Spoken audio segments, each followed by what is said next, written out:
안녕하세요. 톡톡한 투자의 정종용 대표입니다. 지난해 코로나19로 인해 양적 완화, 즉 시장에 돈을 풀어서 경기를 부양하는 정책을 많이 했었는데요. 그로 인해 부작용이 생겼죠. 시장에 돈이 많이 풀리다 보니 집, 주식 등과 같은 자산뿐 아니라 물가까지도 올라가는 현상이 생기고 있습니다. 이러한 인플레이션을 막기 위해 지금까지 진행해온 양적 완화 정책을 축소해 나가는 것을 테이퍼링이라고 하는데요. 이 테이퍼링에서 빠질 수 없는 게 바로 금리 인상입니다.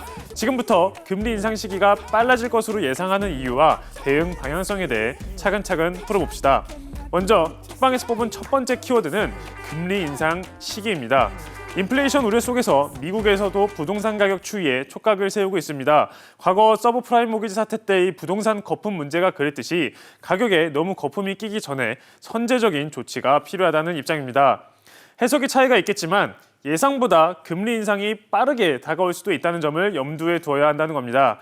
지난주 연준의 의사록에서 자산 매입 프로그램을 축소하는 테이퍼링의 필요성을 차츰 인식하기 시작했다는 점도 확인되고 있습니다. 8월에 시작될 것이라 예상되었던 테이퍼링 신호가 7월로 당겨지고 내년 상반기에 테이퍼링이 시작된다. 이르면 올해에도 시작될 수 있다는 분석도 나오고 있습니다. 계속해서 만나볼 투자 키워드는 금리 인상기 대응법입니다. 연준에서 갑작스럽게 정책의 노선을 틀거나 돌발적인 금리 인상의 가능성은 낮습니다. 시장과 충분히 소통하면서 점진적인 정책 전환 시그널을 줄 텐데요. 지난 방송에서도 말씀드렸듯이 적당한 인플레이션과 적절한 경제 성장에 따라오는 금리 인상기에는 오히려 강세장이 나타났습니다. 현재의 트렌드에 이어 성장주나 기술주의 자금이 실적주, 가치주, 배당주로 이동하면서 느리지만 강한 상승장이 나올 가능성이 높습니다.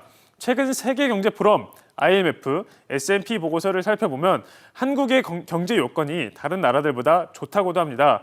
수출 증가와 함께 기업 실적도 개선되고 있으며 연준의 완만한 통화정책 정상화가 진행되면 지수의 완만한 상승이 예상된다는 겁니다. 자, 그렇다면 우리는 어떤 투자처를 눈여겨봐야 할까요? 마지막 키워드, 금리 인상기 수혜주입니다.